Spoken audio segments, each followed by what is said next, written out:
Makna manusia yang berbudi luhur dalam PSHT. Dalam persaudaraan setia hati terate PSHT, tujuan utama bukan hanya mencetak pesilat yang kuat secara fisik, tetapi lebih dari itu, membentuk manusia berbudi luhur, tahu benar dan salah, serta bertakwa kepada Tuhan Yang Maha Esa.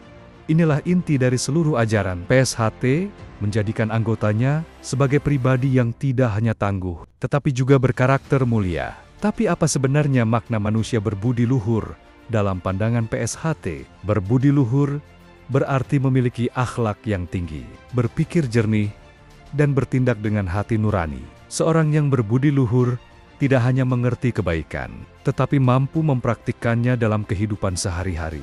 Ia jujur dalam berkata, adil dalam bersikap, dan ikhlas dalam memberi. Hatinya bersih dari kebencian, ucapannya tidak menyakiti, dan tindakannya membawa manfaat. Dalam latihan PSHT, nilai-nilai ini ditanamkan sejak awal. Seorang siswa diajarkan untuk hormat kepada pelatih, patuh terhadap aturan, dan saling menghargai antar sesama. Ini bukan sekadar etika dalam berlatih, tapi bagian dari pembentukan budi pekerti. Sebab, pendekar sejati bukan yang paling kuat, tapi yang paling mampu menjaga sikap dan perilaku. Manusia berbudi luhur juga adalah mereka yang bisa menahan diri.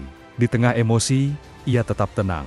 Di saat disakiti, ia tidak membalas dengan kebencian. Ilmu silat yang dimiliki tidak digunakan untuk menindas, tetapi untuk melindungi.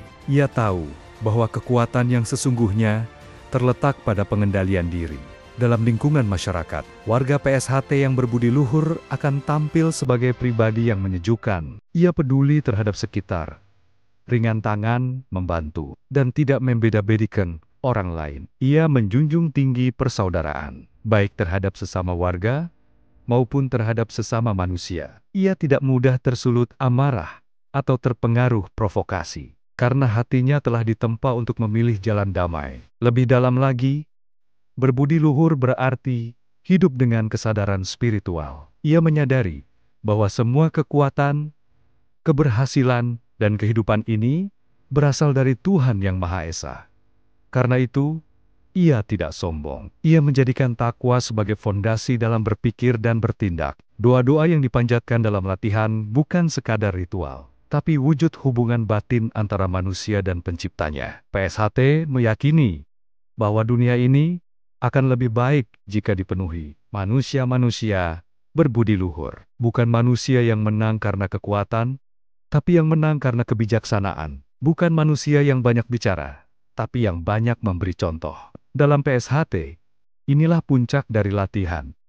Bukan menguasai 1000 jurus, tapi menguasai diri. Maka, menjadi manusia berbudi luhur adalah cita-cita setiap pendekar sejati. Karena hanya dengan budi yang luhur, ilmu menjadi berkah. Hanya dengan hati yang bersih, kekuatan menjadi pelindung. Dan hanya dengan laku yang benar, hidup menjadi mulia di mata sesama dan di hadapan Tuhan.